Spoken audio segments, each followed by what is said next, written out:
आज का दंगल ईरान की जंग की बिगड़ती सूरत के बीच राहत तलाश रही दुनिया को लेकर है। जंग की सूरत ऐसे बिगड़ रही है कि अमेरिका ने अब सैन्य ठिकानों से अलग अस्पतालों और पुलों पर हमले शुरू कर दिए।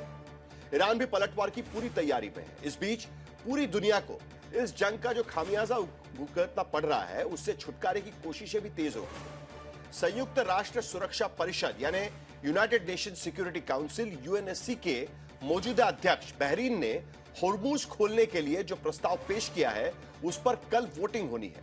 प्रस्ताव पास होता है तो होर्मुज से सभी जहाजों की सुरक्षा निगरानी के बीच आवाजाही हो सकेगी। हालांकि ईरान ने कहा है कि यूएन में भी अगर कोई भड़काऊ पहल होती है तो बात और बिगड़ सकती है। प्रस्ताव की राह में रूस, चीन जैसे देश हैं जिनके विटो से प्रस्ताव गिर सकता है। होर्मुज के खुलने की दूसरी उम्मीद ब्रिटेन की तरफ से हो रही है। ब्रिटेन की पहल है कि जिसमें कल एक वर्चुअल बैठक हुई और करीब 60 देशों ने, जिसमें भारत भी शामिल है, होर्मुज खोलने पर सहमति जताई। बैठक में कई विकल्पों पर बात हुई है, जिसमें सैन्य विकल्प से लेकर कूटनीतिक और प्रतिबंधों तक का जिक्र किया गया है, लेकिन अभी उस पर बात आगे नहीं बढ़ी है। तीसरा विकल्प यह भी है कि ईरान को होर्मुज में एक मानवीय कॉरिडोर खोलने पर राजी कर लिया जाए ताकि तेल गैस के जहाज न रोके जाए। दरअसल ईरान ने होर्मुज बंद तो कर ही रखा है, लेकिन अब सोच रहा है कि टोल भी वसूला जाए। कई लोग कह रहे हैं कि टोल वसूला भी जा रहा है। एक बैरल तेल पर $1 का टोल वसूला जा रहा है ईरान की तरफ से।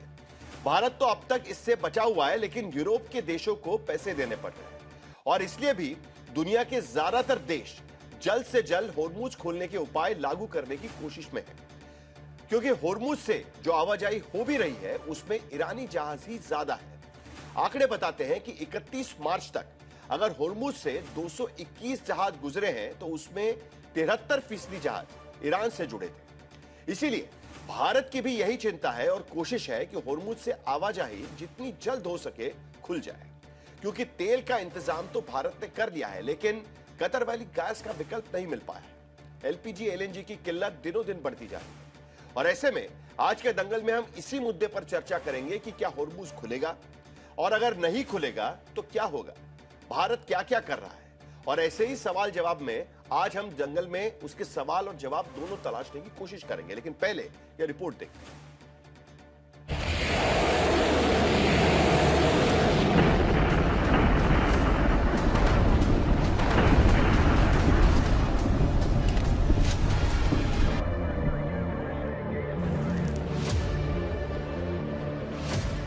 होर्मुज बंद हुए 35 दिन हो गए। ना तो ट्रंप जंग खत्म करते हैं, ना ईरान होर्मुज खोलता है। कल के बाद ट्रंप ने ईरान के पुलिये अस्पताल पर बमबारी शुरू कर दी है। ईरान पलटवार को तैयार है। मतलब ईरान की तरफ से होर्मुज फिलहाल तो खुलता दिख नहीं रहा। तो क्या होर्मुज यूं ही बंद रहेगा? दुनिया जोर लगा रही है। तो फिर उपाय क्या है? वैश्विक तौर पर 3 उपाय आजमाए जा रहे हैं। होर्मुज खुलवाने के लिए संयुक्त राष्ट्र सुरक्षा परिषद में एक प्रस्ताव आया है। ब्रिटेन ने 60 देशों के साथ बैठक कर होर्मुज संकट से निपटने की पहल की है। ईरान से मानवीय राहत के नाम पर कॉरिडोर देने की बात चल रही है। 5 स्थायी सदस्यों समेत कुल 15 सदस्यों वाले संयुक्त राष्ट्र सुरक्षा परिषद में खाड़ी के देशों के समर्थन से बहरीन ने एक प्रस्ताव आगे किया है। चूंकि बहरीन फिलहाल काउंसिल का अध्यक्ष है, इसी ने UAE, Saudi, Kuwait, Qatar, Oman और जॉर्डन के साथ मिलकर प्रस्ताव तैयार किया। ब्रिटेन, फ्रांस जैसे देशों ने उसका समर्थन किया। प्रस्ताव को दूसरी बार सुधार कर लिखा गया है कि होर्मुज के रास्ते से जहाजों की सुरक्षित आवाजाही के लिए हर तरह के रक्षात्मक उपाय किए जाएंगे, जो करीब 6 महीने तक लागू रहेंगे। इस प्रस्ताव पर 4 अप्रैल को वोटिंग होनी है, जिसमें 5 स्थायी सदस्य चीन, फ्रांस, रूस, ब्रिटेन, अमेरिका के अलावा 10 अस्थायी सदस्य Bahrain, Algeria, Guyana, Sierra Leone, Slovenia, दक्षिण कोरिया, डेनमार्क, ग्रीस, पनामा और सोमालिया हैं।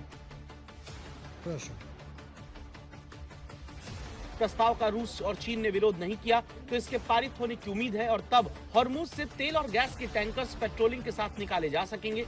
हालांकि ईरान के विदेश मंत्री अब्बास अराक्ची ने कहा है, ब्रिटिश विदेश सचिव येविट कूपर की अध्यक्षता में हुई वर्चुअल बैठक में दर्जनों देश शामिल हुए। ब्रिटेन ने कहा कि होर्मुज खोलना है, टोल खत्म करना है। प्रतिबंधों समेत तमाम कूटनीतिक आर्थिक उपाय आजमाएंगे। इटली, नीदरलैंड, यूएई ने साझा बयान में कहा कि मानवीय कॉरिडोर बनाने पर जोर दिया जाए। ईयू ने कहा कि ईरान जहाजों पर हमले कर रहा है, टोल वसूल रहा है, यह बंद होना चाहिए। जंग की शुरुआत से ही भारत ने शांति समझौते का पक्ष लिया, लेकिन ट्रंप के सिर जंग का भूत सवार है। फिर भी जंग थम जाए, भारत की यही कोशिश है, लेकिन जंग नहीं थमती तो हॉर्मुज जरूर खुलना चाहिए। इसके लिए भारत के विदेश मंत्री एस जयशंकर एक तरफ, फ्रांस और यूएई के साथ मिलकर यूएनएससी वाले प्रस्ताव को थोड़ा नरम कराते हैं ताकि रूस और चीन वीटो न करें। प्रस्ताव में सैन्य कार्रवाई की जगह स्कॉट मिशन जैसे शब्द इस्तेमाल करने को मना है। दूसरी तरफ एक विशेष दूत तेहरान भेजा ताकि चाबहार के हवाले से भारत के तेल गैस टैंकर को बेरोक-टोक बगैर टोल लाया जा सके। तीसरा, यूएनएससी के वोटर गयाना, पनामा, सोमालिया जैसे ग्लोबल साउथ के देशों को हॉर्मुज बंद होने का नुकसान बताते हुए प्रस्ताव के पक्ष में वोट करने को तैयार कर रहे हैं। और खबर है कि न्यूयॉर्क में भारतीय राजदूत ने P5 देशों के प्रतिनिधियों के साथ एक अनौपचारिक बैठक भी की है। हॉर्मुज के हालात वैसे ही बने हैं। करीब 300 जहाज खाड़ी में फंसे हैं। चुनिंदा जहाजों को ईरान निकलने दे रहा है, खासकर ईरानी संसद में टोल वाला विधेयक पारित होने के बाद। ईरान ने जहाजों से टोल वसूलना शुरू कर दिया है। ईरान ऐसे जहाजों से $1 प्रति बैरल लेवी वसूल रहा है। इसके लिए पहले IRGC को जहाज का ब्यौरा भेजना होता है। मंजूरी और टोल अदायगी के बाद कोड मिलता है, तब जहाज निकलते हैं। ईरान ये टोल चीनी करेंसी युआन, क्रिप्टो या ईरानी रियाल में ले रहा है। रोज अगर 10 बड़े जहाज भी गुजर रहे होंगे तो ईरान अब तक 60 से 80 करोड़ डॉलर वसूल चुका होगा। उसे उम्मीद है कि ऐसे साल में 60 से 80 अरब डॉलर कमा लेगा। हालांकि भारत, रूस, चीन, पाकिस्तान, मलेशिया जैसे देशों के जहाजों से ईरान ने टोल नहीं लिया और खबर है कि अब तक हॉर्मुज से होकर 8 जहाज भारत पहुंच चुके हैं। लेकिन भारत में कतर से आने वाली गैस का कोई विकल्प नहीं और उसका असर गैस संकट के रूप में दिख रहा है। आज तक ब्यूरो।